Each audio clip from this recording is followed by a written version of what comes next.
Hello everyone, welcome to Can Studies. आज है 18 जनवरी। Start करते हैं आज के एमसीक्यू क्वेश्चंस। आज का फर्स्ट क्वेश्चन है, which of the following statement related to national clean air programme is are correct.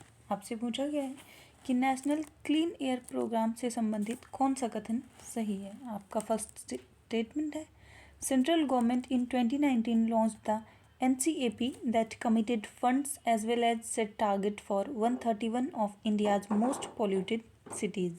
Second, NCAP initially set a target of reducing key air pollutant PM10 and PM2.5 by 20 to 30% in 2024, taking the pollution level in 2017 as the base year to improve upon. Third, in 2022, the center set a new target of a 40% reduction in particulate matter concentration by 2026. आपसे राष्ट्रीय स्वच्छ वायु कार्यक्रम से संबंधित सही कथन के बारे में पूछा गया है और आपका करेक्ट ऑप्शन हो जाएगा ऑप्शन डी। आपके तीनों ही स्टेटमेंट सही हैं और इन टारगेट्स को मीट करने के लिए एडमिनिस्ट्रेशन ऑफ फंड जो है वो देगा सेंट्रल पॉल्यूशन कंट्रोल बोर्ड। मतलब इस प्रोग्राम की फंडिंग कर रहा है सेंट्रल पॉल्यूशन कंट्रोल बोर्ड। बढ़ते हैं नेक्स्ट क्वेश्चन की ओर। India's core cold wave zone recently seen in news covers which of the following state या यूटीज। आपसे पूछा गया है कि हाल ही में खबरों में देखा गया भारत का कोर शीतलहर क्षेत्र भारत के किन राज्यों या केंद्र शासित प्रदेशों को कवर करता है। आपके ऑप्शंस हैं हिमाचल प्रदेश, पंजाब, गुजरात, मध्य प्रदेश या Jammu Kashmir, Ladakh, Uttarakhand and Himachal Pradesh, Uttarakhand and Himachal Pradesh only या उत्तर प्रदेश, बिहार और उत्तराखंड। और आपका करेक्ट ऑप्शन हो जाएगा option A.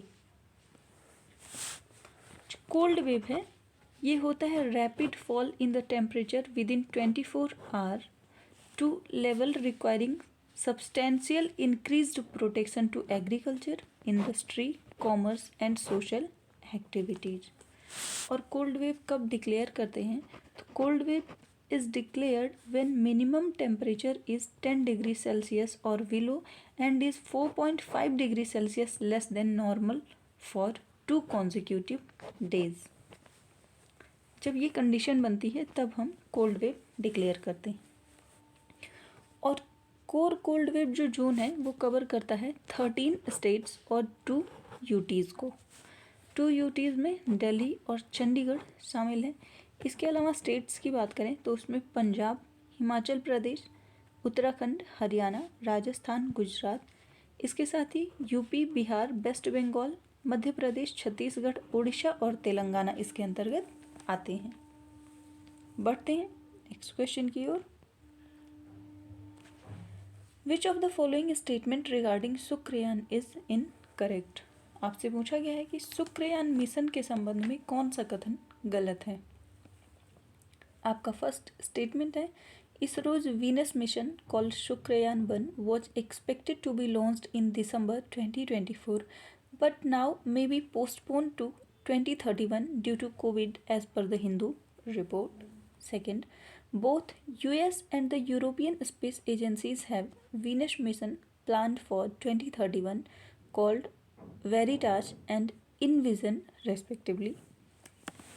Third, it will have an orbiter, lander and rover mission in line with Mangalyaan-1. Fourth, the mission is expected to study Venus' geological and volcanic activity, emissions on the ground, wind speed, cloud cover and other planetary characteristics from an elliptical orbit. आपसे गलत कथन पूछा गया है और आपका अब option हो जाएगा ऑप्शन सी।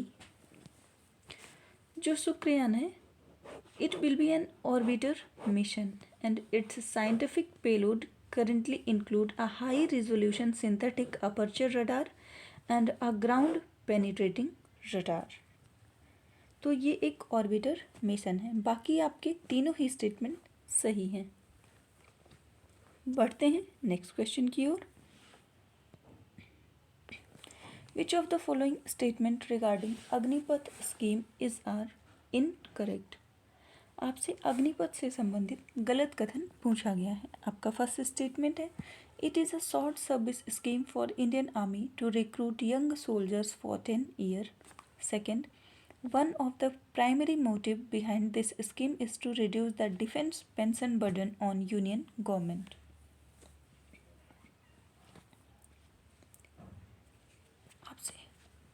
आपसे गलत कथन पूछा गया है और आपका ऑप्शन हो जाएगा option A. This scheme is for a period of 4 years, not 10 years. And under the scheme, around 45,000 to 50,000 Agniveers will be recruited annually. After 4 years, only 25% of the batch will be recruited back into their respective services for a period of 15 years, while the rest will be removed. और इसके लिए जो age limit दी गई है वो age होनी चाहिए between the age of 17.5 year and 23 years will be eligible to apply. बढ़ते हैं नेक्स्ट क्वेश्चन की ओर। Who announced a new आरोग्य मैत्री project for developing Nations on 13 जनवरी 2023। आपसे पूछा गया है कि 13 जनवरी 2023 को विकासशील देशों के लिए एक नई आरोग्य मैत्री परियोजना की घोषणा किसने की। आपके ऑप्शंस हैं पीयूष गोयल, धर्मेंद्र प्रधान, मनोज सिन्हा या नरेंद्र मोदी। और आपका करेक्ट ऑप्शन हो जाएगा option D, Narendra Modi. So under this project India will provide essential medical supplies to any of the developing countries affected by natural disaster or humanitarian crisis. During COVID pandemic, India's vaccine Maitri initiative supplied vaccines made in India to over 100 countries. And India will also launch a global South Science and Technology initiative to share its expertise with other developing countries. बढ़ते हैं next question की ओर। Bharat Gaurav deluxe AC tourist train to strengthen relation will run between India and which country. आपसे पूछा गया है कि संबंधों को मजबूत करने के लिए Bharat Gaurav deluxe AC tourist train Bharat और किस देश के मध्य चलेगी। आपके ऑप्शंस हैं भूटान, पाकिस्तान, नेपाल या म्यांमार। और आपका करेक्ट ऑप्शन हो जाएगा ऑप्शन सी, ये भारत और नेपाल के मध्य चलेगी। And it aims to strengthen relations between India and Nepal and promote cultural ties between the two countries. इस ट्रेन की बात करें तो this train will depart from Delhi on 17th February 2023 and will cover Ayodhya and Janakpur Dham as well as pilgrimage and heritage sites at Nandigram, Sitamarhi, Varanasi and Prayag. बढ़ते हैं next question की ओर। Who launched the Geospatial Hackathon to promote innovation and startups in India's geospatial ecosystem? आपसे पूछा गया है कि भारत के भू स्थानिक पारिस्थितिकी तंत्र में नवाचार और स्टार्टअप को बढ़ावा देने के लिए जियोस्पेशियल हैकाथन का शुभारंभ किन्होंने किया है। आपके ऑप्शन है राजनाथ सिंह, डॉक्टर जितेंद्र सिंह, नरेंद्र मोदी या अमित शाह। और आपका करेक्ट ऑप्शन हो जाएगा option B, doctor Jitendra Singh. So, Union Minister of Science and Technology, Dr. Jitendra Singh has launched this hackathon to promote innovation and startup in India's geospatial ecosystem. It will foster partnerships between the public and private geospatial sector. The Geospatial Hackathon will end on March 10, 2023 and will have two sets of challenges, जिसमें एक तो है research challenge और दूसरा है startup challenge.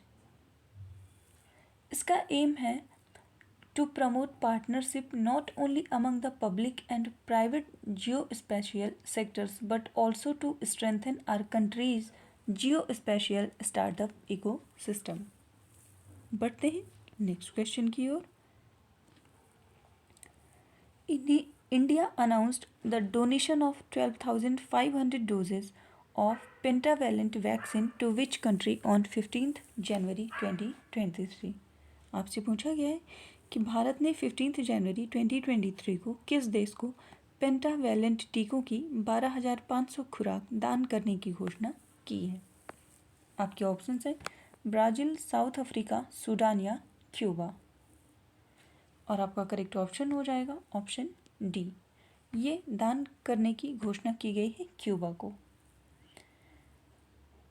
So the pentavalent जो vaccine है ये प्रोवाइड करती है protection to children from 5 life threatening diseases जिसमें है diphtheria, pertussis, tetanus, hepatitis B and HIV. And it was announced during the Minister of State for External Affairs Meenakshi Lekhi's official visit to Cuba from January 12 to January 14. Cuba की बात करें तो Cuba की capital है हवाना और वहाँ की currency है क्यूबन पीसो. आज के लिए इतना ही. धन्यवाद.